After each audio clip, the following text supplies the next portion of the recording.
Welcome back to Beyond the Scoreboard. I'm your host, Mehmet Fatih Aksar. Over the years, I have had the privilege of coaching athletes from different countries, cultures, backgrounds, personalities, and stages of life. I have worked with players who were highly motivated and players who struggled to find confidence. I have coached talented athletes, overlooked athletes, leaders, followers, and everything in between. Those experiences have taught me many lessons about basketball, but they have also led me to wrestle with a question that I believe sits at the heart of Christian university athletics. What should make a Christian basketball program different? At first, the answer seems very simple, right? We pray before practice, we have devotionals, we attend chapel, we study scripture. Well, those are all meaningful practices, and I believe they should remain an important part of Christian education. But over time, I began asking myself another question. If those were the only differences, would that be enough? If someone walked into one of our practices without knowing the name of the university, would they recognize something different? Not because of what happened before practice began, but because of everything that happened after the opening prayer. Would they notice it in the way the coaches teach, in the way teammates speak to one another, in the way mistakes are corrected, in the way success is celebrated, in the way disappointment is handled, in the way the last player on a bench is valued? Would they leave saying, there's something different about this program, even if they never heard a Bible verse quoted? That question has challenged me for years because I don't believe the Christian identity of a program should be seen only in its religious activities. I believe it should be seen in its daily decisions. The longer I have coached, the more I have become convinced that every basketball program is perfectly designed to reveal what it truly believes.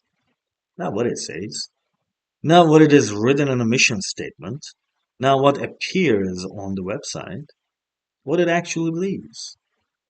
Because pressure has a remarkable way of exposing priorities. When you're winning, values are easy to talk about. When you have lost 3 games in a row, they are tested. When a star player violates team standards, they are tested. When an injured athlete can no longer contribute, they are tested. When a recruit has tremendous talent but raises serious character concerns, they are tested. When an assistant coach respectfully disagrees with you, they are tested. When parents are frustrated, when expectations are high, when emotions are elevated, and when the pressure to win begins influencing every decision, that's when the true culture of a program becomes visible. I have come to believe that culture is not a program says. Culture is what a program consistently rewards. It's what leaders consistently model. It's what teammates learn is acceptable. It's what happens when no one is preparing for social media, a recruiting visit, or a public event. Culture is the daily reality of the program. And that's why I don't think the real question is whether a Christian basketball program includes faith. The real question is whether faith shapes the program.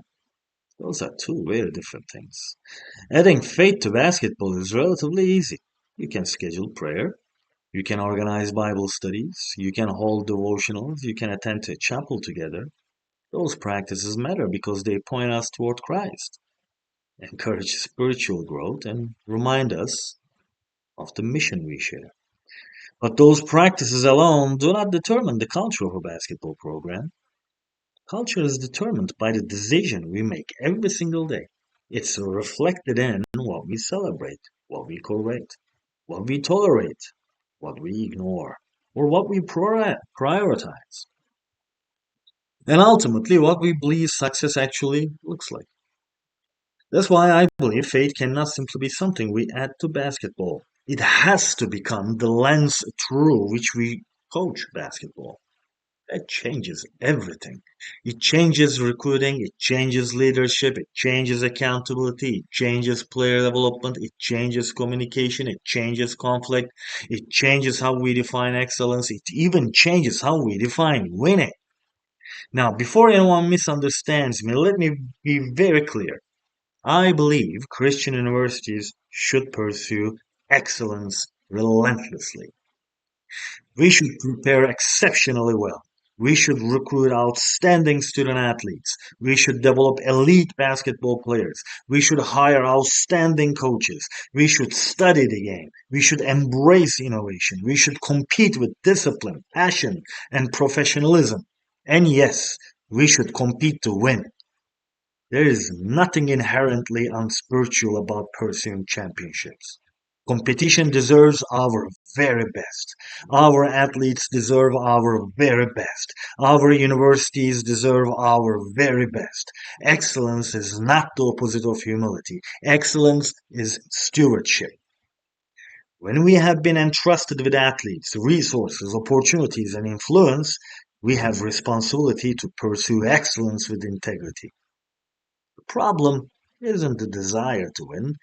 The problem begins when winning starts redefining who we are. Because once winning becomes our highest value, people slowly become valuable only for what they produce. The leading scorer becomes more important than the injured athlete. Potential becomes more valuable than character. And immediate success becomes more attractive than long term development. The recruit becomes a scholarship. The athlete becomes a stats. The assistant becomes an employee. And the player becomes a role. Eventually, without realizing it, we stop building people and start managing assets. That's not the purpose of education. And I don't believe it's the purpose of Christian athletics either. A university is one of the few places where competition and education exist together. The basketball court is not separate from the educational mission of the institution. It's another classroom. The lessons are simply taught differently. On the court, students learn how to respond when they fail publicly. They learn how to receive correction. They learn how to handle success without becoming entitled. They learn to sacrifice for something bigger than themselves. They learn discipline when motivation disappears. They learn trust, communication, responsibility, resilience, humility, leadership, teamwork, perseverance. These aren't simply basketball lessons, they are life lessons. The game becomes the environment through which those lessons are experienced. And that's why I don't believe our responsibility as coaches ends with teaching athletes how to play basketball. Our responsibility is to use basketball as one of the tools through which young people grow into mature adults.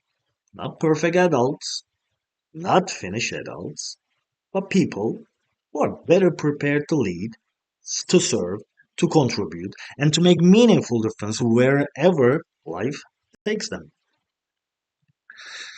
When a student graduates, I certainly hope they are a better basketball player than when they first arrived. But I hope they are something even more important. I hope they are a better teammate, a better communicator, a better leader, a better learner, a better servant, a better friend, a better future spouse, a better future parent, a better citizen, a better member of their church, a better contributor to their community.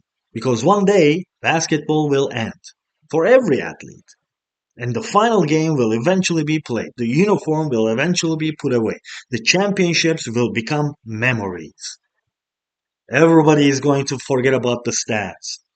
But who that person becomes, that lasts a lifetime. And I believe that's where the true purpose of a Christian basketball program begins. So, if the purpose of a Christian basketball program is not simply to produce better athletes, but to help develop better people through the game of basketball, then the next question becomes unavoidable. How? Not in theory, not in a mission statement. How does that actually happen every single day? Because every coach I know wants to build great culture, right? Every coach talks about leadership. Every coach talks about character. The challenge has never been finding the right words. The challenge has always been turning those words into daily habits. For me, it begins with one conviction. Every decision either strengthens or weakens the mission of the program. There really isn't a natural decision there. Every recruiting conversation, every practice plan, every staff meeting, every individual player meeting, every discipline decision, every conversation with a friend, every response to victory and every response to defeat. Every one of those moments is shaping the identity of the program. That's why I don't believe culture is built during speeches. I think culture is built through repetition. What we repeatedly teach becomes understanding. What we repeatedly model becomes expectation. What we repeatedly celebrate becomes culture. And what we repeatedly ignore eventually becomes permission. And that's why consistency matters so much. Players should never have to guess what the program stands for. Not because there are posters hanging on a wall, but because the same values appear over and over again in every part of the experience. Let's take recruiting as an example. Most people naturally begin by asking, can this athlete help us win? Well, that's an important question, sure. But I don't think it is the first question. The first question should be, can this athlete thrive in the mission of this program? And will this program help this athlete become everything he or she is capable of becoming? Those are two very different questions because recruiting isn't simply about finding talented basketball players, it's about inviting people into a community.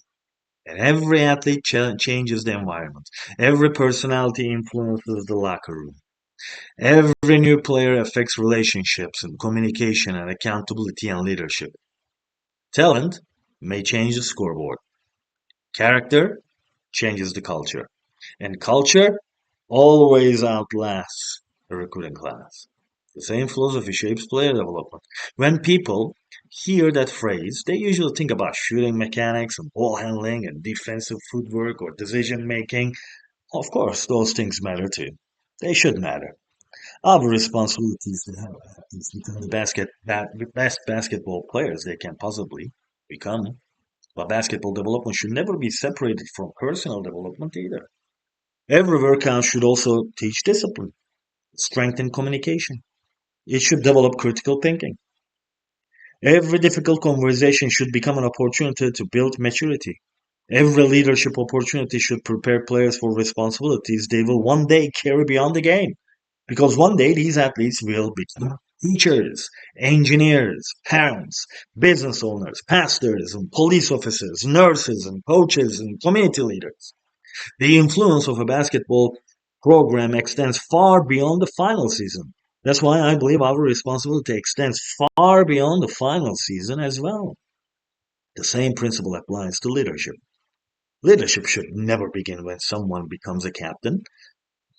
Leadership begins on the very first day an athlete joins the program.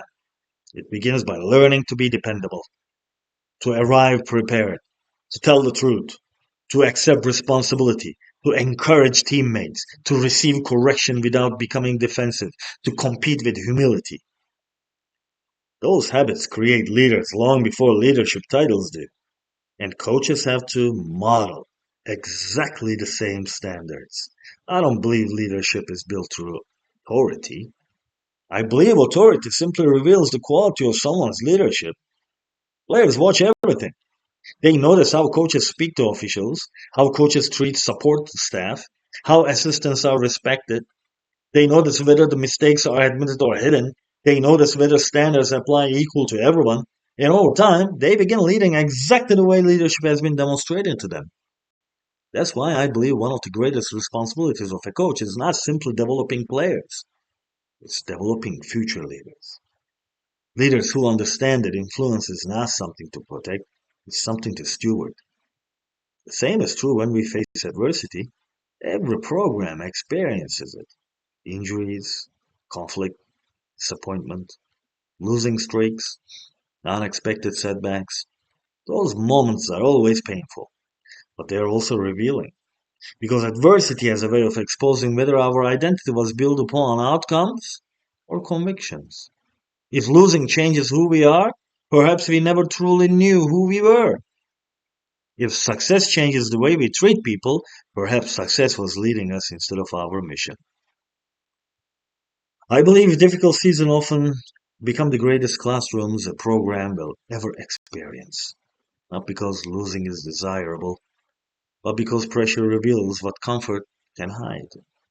And maybe it's one of the greatest opportunities Christian coaching provides. Not the opportunity to avoid adversity, but the opportunity to demonstrate how people can walk through adversity with integrity, humility, hope, and unwavering commitment to one another. Because eventually every athlete discovers that life works the same way. There will be victories, there will be disappointments, there will be seasons of confidence, there will be seasons of uncertainty. Basketball simply allows us to begin learning those lessons earlier, inside a community that is committed to helping us grow. And perhaps that's the greatest privilege of coaching. We teach the game, but through the game, we are helping shape lives. And not because we are perfect, not because we have all the answers, but because every day we have another opportunity to influence the way young people think, lead, serve, respond, and grow. When I think about the future of Christian University basketball, I don't immediately think about championships though. I think about graduates. I think about the young man who becomes a husband of integrity because somewhere along the journey he learned that commitment matters. I think about the young woman who becomes an outstanding teacher because she learned how to lead with humility and serve with excellence.